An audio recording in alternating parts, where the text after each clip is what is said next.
அது எப்பவுமே முன்னாடியே பைக் வச்சுட்டு சுத்திட்டு இருப்பாரு. அந்த ரேசிங் அதுல வந்து ஒரு பயங்கர. இப்ப அந்த டேட்டை கொண்டு இன்னொருத்தர் கொடுத்தா இன்னொரு படம், அவருக்கு அதுல இன்னொரு சம்பளம் இல்லையா? நமக்கு நம்ம வாய்ப்பு கொடுத்த ஒரு நடிகர், நண்பர், மென்டார்னு கூட நீங்க குறிப்பிட்டிருந்தீங்க. அவர் விரும்பிய ஒரு விஷயத்துல இந்தியாவுக்கும் புகழ் சேர்க்கிற அளவுக்கு ஒரு வேலையை பண்றாருன்னு சொன்னா I feel very happy for him. நாட்டுக்கு ராஜா வந்தாலும் வீட்டுக்கு புருஷன் தானேயா.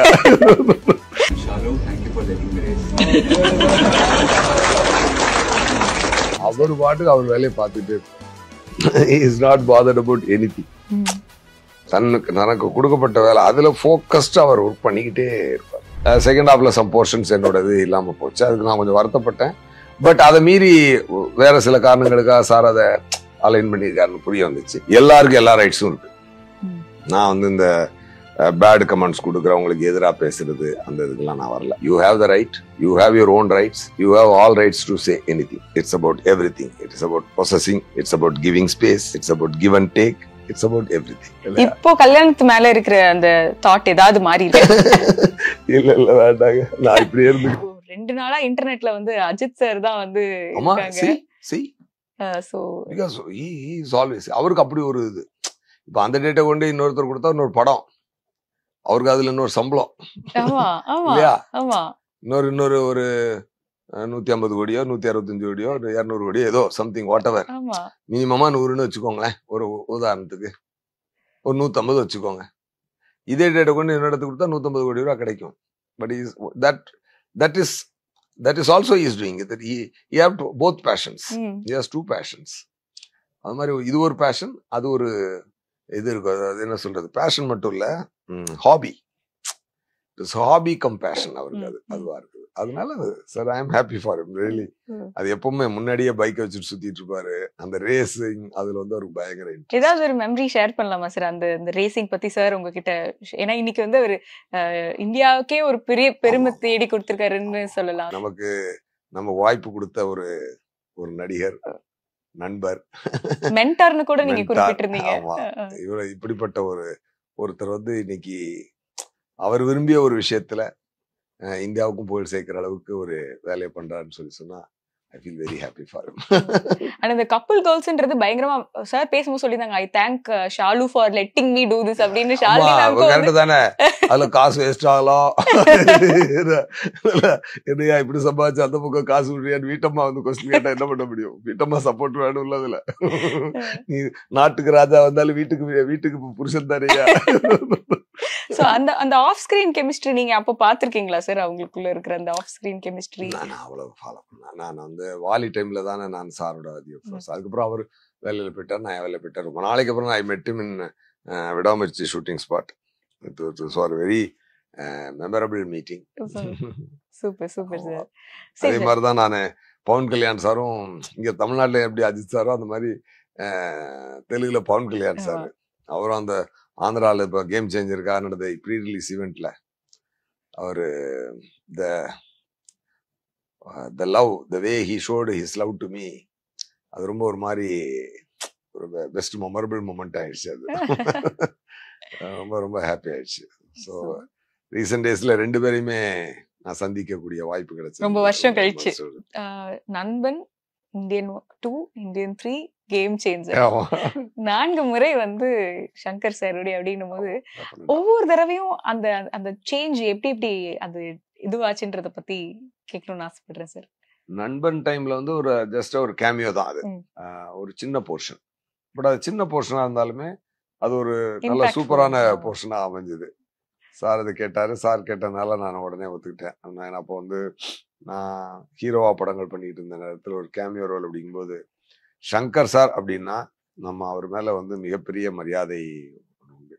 தமிழ் திரையுலகத்தை உலகளாவா எடுத்துட்டு போன ஒரு இயக்குனர். அன்னைக்கு கூட தெலுங்குல ஈவெண்ட் நடக்கும்போது ராஜமௌலி சார் வந்து சொல்லும்பொழுது என்ன சொன்னார்னா, நாங்கள்லாம் இவ்வளவு பெரிய பட்ஜெட்ல படத்தை திங்க் பண்றதுக்கு ஃபர்ஸ்ட் ஆஃப் ஆல் அதை திங்க் பண்ணலாம், திஸ் இஸ் பாசிபிள் அப்படின்னு எங்களுக்கு வந்து ப்ரூவ் பண்ணி பாதை போட்டு கொடுத்தது வந்து சங்கர் சார் அப்படின்ற ஒரு இயக்குனர். நீங்க சார் கூட இத்தனை படங்கள்ல டிராவல் பண்ணும்போது அவருடைய பெர்ஸ்பெக்டிவ்ஸ், அவருடைய தாட்ஸ், ஒரு விஷயம் அவரை நோக்கி வருது, பாசிட்டிவ் கிரிட்டிசிசம், பாசிட்டிவான விஷயம், ஒரு கிரிட்டிசிசமா இருக்கட்டும், அதை எப்படி ஃபேஸ் பண்றாங்க அப்படிங்கறத ரொம்ப உன்னிப்பா கவனிக்கிறதுக்கான ஒரு வாய்ப்பு கிடைச்சிருக்கும். அவர் பாட்டுக்கு அவர் வேலையை பார்த்துட்டே இருப்பார். he is not bothered about anything. தனக்கு கொடுக்கப்பட்ட வேலை அதுல ஃபோக்கஸ்டா அவர் ஒர்க் பண்ணிக்கிட்டே இருப்பார். ஆனா இப்ப இந்த படம் அப்படின்னு எடுத்துக்கிட்டீங்கன்னா நான் ஒரு ஆடியன்ஸா இதை நான் எப்படி என்ஜாய் பண்ணேன் அப்படின்னு சொல்லி நான் கதை கேட்டப்ப நான் என்ன ஃபீல் பண்ணேன், கதை கேட்கும்போது என்னுடைய போர்ஷன்ஸ் வரைக்கும் தான் எனக்கு சொல்லப்பட்டது. அது நான் I was totally convinced and happy. Second ஹாஃப்ல சம் போர்ஷன்ஸ் என்னோடது இல்லாம போச்சு, அதுக்கு நான் கொஞ்சம் வருத்தப்பட்டேன். பட் அதை மீறி வேற சில காரணங்களுக்காக சார் அதை அலைன் பண்ணியிருக்காருன்னு புரிய வந்துச்சு. ரொம்ப மொத்தமா படமா பார்க்கும்போது எனக்கு ரொம்ப ஹாப்பியா இருந்துச்சு. சோஷியல் மீடியா பத்தி பேசும்போது இது கண்டிப்பா இந்தியன் 2 ரிலீஸ் ஆகுது, அதுக்கப்புறமா சோஷியல் மீடியால ஒண்ணு கிரியேட் ஆகுது. அதை நீங்க ஒரு அந்த பக்கமா இருந்து பார்க்கும்பொழுது அதுக்கு என்ன சொல்றேன்னா, எல்லாருக்கும் எல்லா ரைட்ஸும் இருக்கு. நான் வந்து இந்த பேட் கமெண்ட்ஸ் கொடுக்குறவங்களுக்கு எதிராக பேசுறது அந்த இதுக்கெல்லாம் நான் வரல. You have the right, you have your own rights, you have all rights to say anything, that is fine. யார எப்படி அப்படின்றது, இப்போ நீங்க ஒரு வீட்டுல போய் நல்லா சாப்பிட்டுருக்கீங்க, நீங்க ஒரு ஹோட்டல்ல போய் நல்லா சாப்பிட்றீங்க, வீடுன்னு சொல்ல வேண்டாம், ஒரு ஹோட்டல்ல போய் நல்லா சாப்பிட்றீங்க, அவன் நீங்க கொடுத்த காசுக்கு மேல உனக்கு சாப்பாடு போட்டிருக்கான் இத்தனை வருடங்கள் அப்படின்னா ஒரே ஒரு சின்னத்தை புரிந்தா உடனே போட்டுட்டா ஆய்ப்போய் அப்படின்லாம் that is not right. But okay, அது அவங்களுக்கு சந்தோஷம் கொடுக்கு அப்படின்னா வெரி குட். பட் ஒண்ணுங்க, யாரையும் எதுக்கும் ஸ்டாப் பண்ணக்கூடாது. You want to say your comments, say no problem.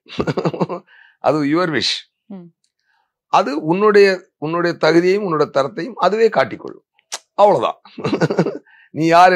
நீ யாரை பற்றி பேசுகிறாயோ அது நீ யார் என்று சொல்லுகிறது, அவங்கள பத்தி சொல்றது இல்ல. எப்போதுமே ஒரு சூப்பர் கான்பிடென்ட் எஸ்ஜே சார் தான் வந்து நாங்க பாத்திருக்கோம். என்னைக்காவது ஒரு செல்ஃப் டவுட், ஏன்னா இந்த காலகட்டத்துல எங்களுக்குலாம் வந்து தினந்தோறும் இந்த செல்ஃப் டவுட் நாங்க ஃபைட் பண்ண வேண்டியதா இருக்கு.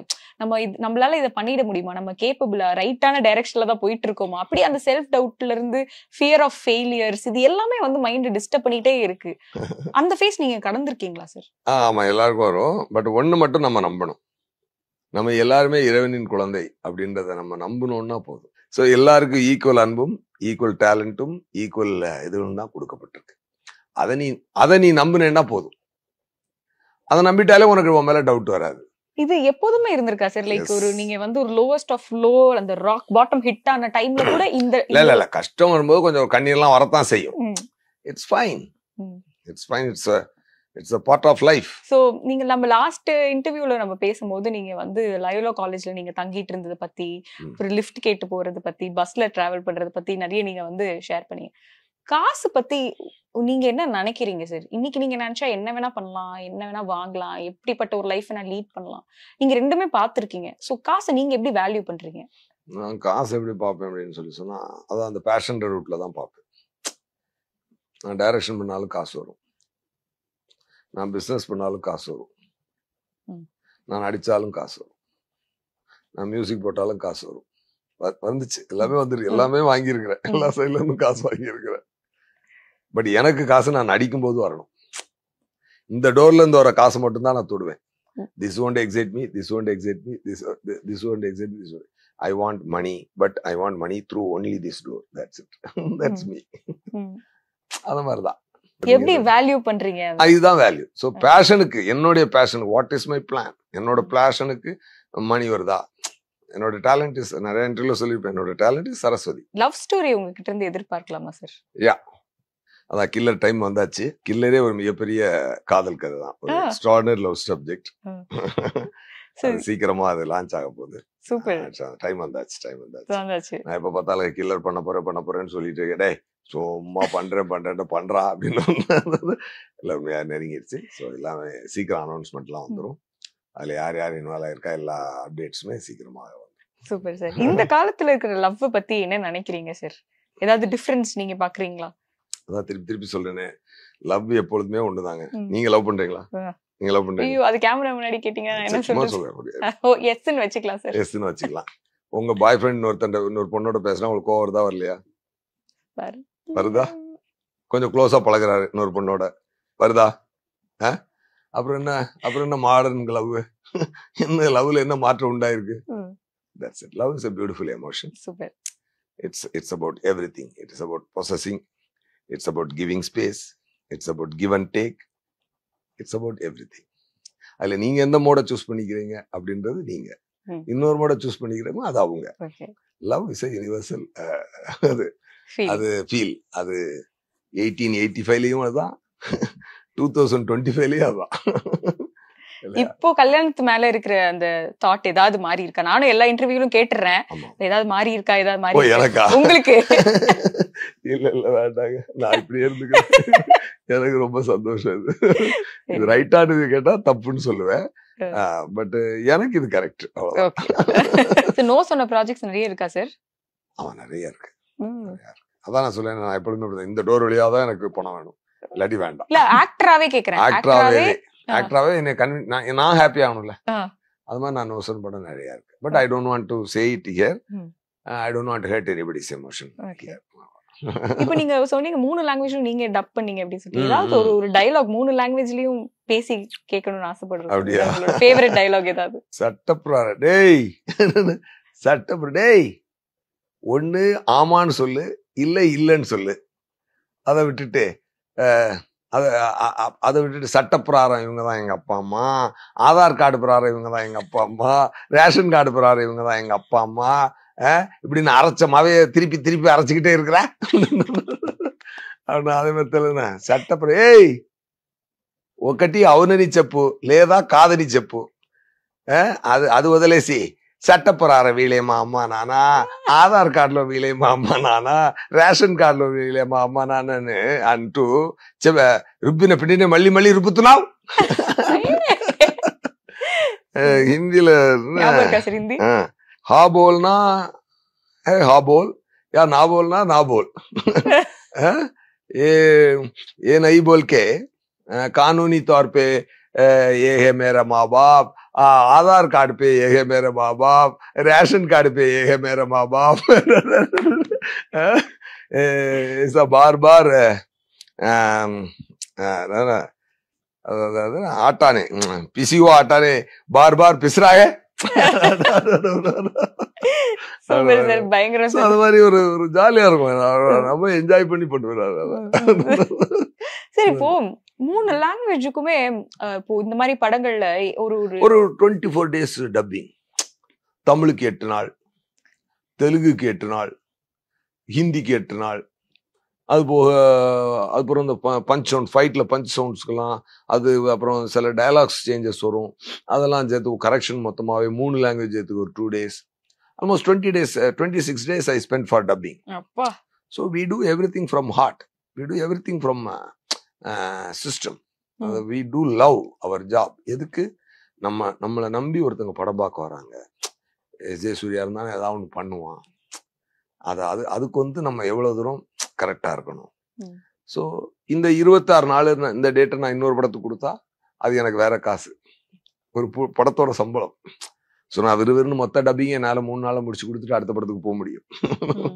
பட் அது நான் பண்ண I enjoy my work. First let me enjoy my work, that will make audience to enjoy. இல்ல? ஆமா, இந்த 3 லாங்குவேஜ்ல இந்த படம் டப் பண்ணும் பொழுதே எனக்கு அது ஒரு பயங்கர ஹாப்பி, ஒரு நல்லா என்ஜாய் பண்ணி ஜாலியா என்ஜாய் பண்ணி பண்ணேன். இப்போ ஒரு ரோலை வந்து ஆடியன்ஸ் ரிசீவ் பண்ணிக்கிறதுல மாற்றங்கள் இருக்கா சார்? இப்போ Tamil audience, Telugu audience, Hindi audience, 3 ஆடியன்ஸை நீங்க ஃபேஸ் பண்றீங்க. ஸோ ஒருத்தவங்களும் அதை பாக்குறது, நான் தமிழ்லையும் பார்த்துட்டேன், தெலுங்குலையும் பார்த்துட்டேன், ஹிந்திலையும் பார்த்துட்டேன். ஆடியன்ஸோட உட்காந்து அட்டி நம்ம சீன் வரும்போது அப்படி உட்காந்துருப்பாங்க.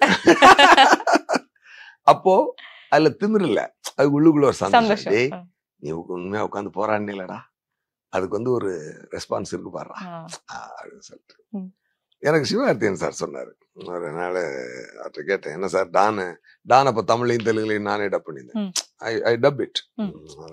அப்போ தெலுங்குல வழக்கமா வேற ஆள் பண்ணுவாங்க, நான் டப்பிங் படம் தான் அப்படின்னு நான் விட்டுறல, நம்மளே பண்ணுவோம் அப்படின்னு சொல்லிட்டு நான் அதை தெலுங்குல நானே டப் பண்ணேன். நான் வேற படம் ஷூட்டிங்ல இருந்து அப்போ அவங்க வந்து டான் படத்தை பாக்குறதுக்கு டான் டீம் மொத்தமாவே ஹைதராபாத் போயிருந்தாங்க.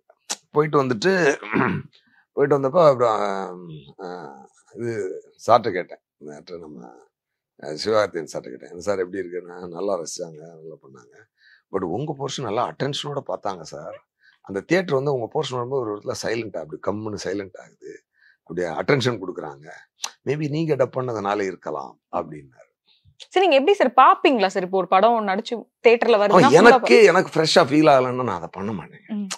எனக்கே ஒரு போன இது வரைக்கும் நம்ம பண்ணதுல இருந்து ஏதோ ஒண்ணு கொஞ்சம் வித்தியாசமா இல்லைன்னா நான் பண்ண மாட்டேன்.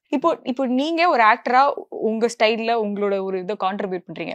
டைரக்டர் வந்து அதை கரெக்டா சேனலைஸ் பண்ணி எது வேணுமோ அதை கட் ஆஃப் பண்ணிட்டு இன்னும் ஜாஸ்தி பண்ற அந்த மாதிரி ஒரு கொலாபரேட்டிவ் ஒர்க்கா ரொம்ப இன்ட்ரெஸ்டிங்கா இருக்கு.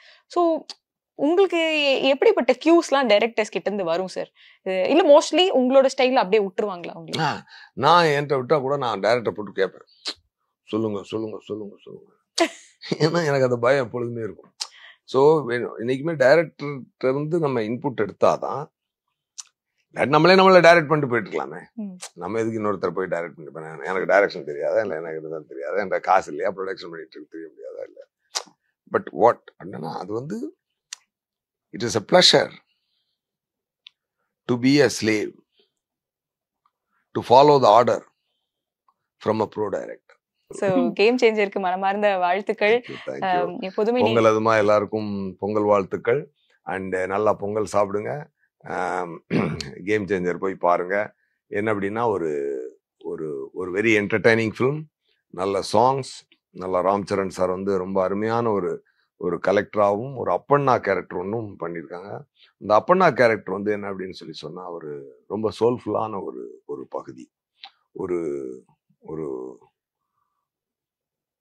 ஒரு ஒரு மிகச்சிறந்த தன்னலம் இல்லாத ஒரு களங்கம் இல்லாத ஒரு பொலிட்டிக்கல் ஜேர்னியை ஸ்டார்ட் பண்ண ஒரு மனிதனிடத்திலிருந்து எப்படி மாசுபட்ட மனிதர்கள் சேர்ந்து அந்த அந்த சொசைட்டியை களங்கப்படுத்துறாங்க, அதை மீட்டு கொண்டு வருவதற்கு ஒரு அரசியல்வாதிக்கும் ஒரு ஐஏஎஸ் அதிகாரிக்கும் நடக்கக்கூடிய ஒரு போராட்டம். இது ஒரு மிக வித்தியாசமான முறையில சொல்லப்பட்டிருக்கு. இது உலகத்துல எல்லாருமே பார்த்து உணர வேண்டிய ஒரு விஷயம். ஏன்னா ஒவ்வொருத்தருக்கும் ஒரு பவர் இருக்கு லைஃப்ல. நாட் ஓன்லி ஒரு பொலிட்டீஷியனுக்கு தான் பவர் இருக்கு, ஒரு போலீஸுக்கு தான் பவர் இருக்கு, அப்படின்றது இல்லை. ஒரு ஸ்டூடெண்ட் கூட ஒரு பவர் இருக்கு, ஒரு ஐஏஎஸ் ஆஃபீஸருக்கு ஒரு பவர் இருக்கு. ஒவ்வொருத்தரும் நம்மளோட பவரை யூஸ் பண்ணி heal the world and make a great nation அப்படின்றத சொல்ற ஒரு யூனிவர்சலான ஃபிலிம் தான் கேம் சேஞ்சர். ஸோ நல்லா பார்த்து என்ஜாய் பண்ணுங்க and heal your heart and heal your system. All the very best. சரி, இப்போ ஆல்ரெடி கேம் சேஞ்சர் ஒரு பொலிட்டிக்கல் த்ரில்லர் அப்படிங்கிறது தெரியுது. டக்குனு பொலிட்டிக்கல் த்ரில்லர் சங்கர் சார் அப்படின்னா நமக்கு முதல்வன் அப்படிங்கிற ஒரு விஷயம் வந்து டக்குன்னு ஞாபகம் வருது. சோ அதுல ரகுவரன் சாரும் வந்து ஒரு அரசியல்வாதி கேரக்டர் வந்து ஒண்ணு பண்ணிருப்பாங்க. அதோட டைலாக்ஸ் இன்னைக்கும் நம்ம வந்து எல்லா மீம் டெம்ப்ளேட்லயும் சகஜமா பேசும்போதும் வந்து இவரே வைப்பாரா இவரே எடுப்பாரா அப்படிங்கறது எல்லாமே சகஜமா பேசும்பொழுதும் யூஸ் பண்ணிக்கிட்டே இருக்கும். சோ அதோடைய சாயல் கொஞ்சம் இருக்கும். அது ஒண்ணும் தப்பு இல்லையே. அது வந்து ஒரு பிரஸ் ரிப்போர்ட்டருக்கும் ஒரு அரசியல்வாதிக்கும் நடந்த ஒரு கிளாஷ். அவர் வந்து நீ வந்து சிஎம் வந்து உட்காந்து பாடுறா அப்படிங்கும்போது ஓகே நானும் சிஎம், இது உனக்கு பாசிபிளா நான் இருக்க ரெடின்ட்டான். அதனால என்னென்ன நடந்தது அப்படின்ற ஒரு பகுதியை டச் பண்ணக்கூடிய இது என்ன அப்படின்னு சொன்னா பதவி வெறி கொண்ட, பதவிக்காக டு த கோர் எந்த லிமிட் வரைக்கும் போகக்கூடிய ஒரு தன் பெத்த பிள்ளையா இருந்தாலும் தந்தையா இருந்தாலும் தாயா இருந்தாலும் யாரா இருந்தாலும் பதவிக்காக கொலை பண்ணி தனக்கு வேண்டியதை விடாம பிடிச்சுக்கிற ஒரு மோபி தேவி என்ற ஒரு கேரக்டர், களங்கமே இல்லாத ஒரு அப்பண்ணாவினுடைய டிஎன்ஏ சுமந்து வந்திருக்கக்கூடிய ஒரு ராம்நந்தன் அப்படின்ற ஒரு ஐஏஎஸ் ஆஃபீஸர். இவங்க 2 பேருக்கும் மத்தியில் நடக்கிற ஒரு கான்ஃபரன்டேஷன். இவர் சிஎம்மா உட்காந்துருந்தாருன்னா அந்த கதை திருப்பி நீங்க சொல்ல மாதிரி முதல்வனுடைய சாயல்ல போயிருந்துக்கும். அது இல்லாமல் அவர் பண்ணார் இல்லையா, அதுதான் அதுல இருக்கக்கூடிய வெரைட்டி.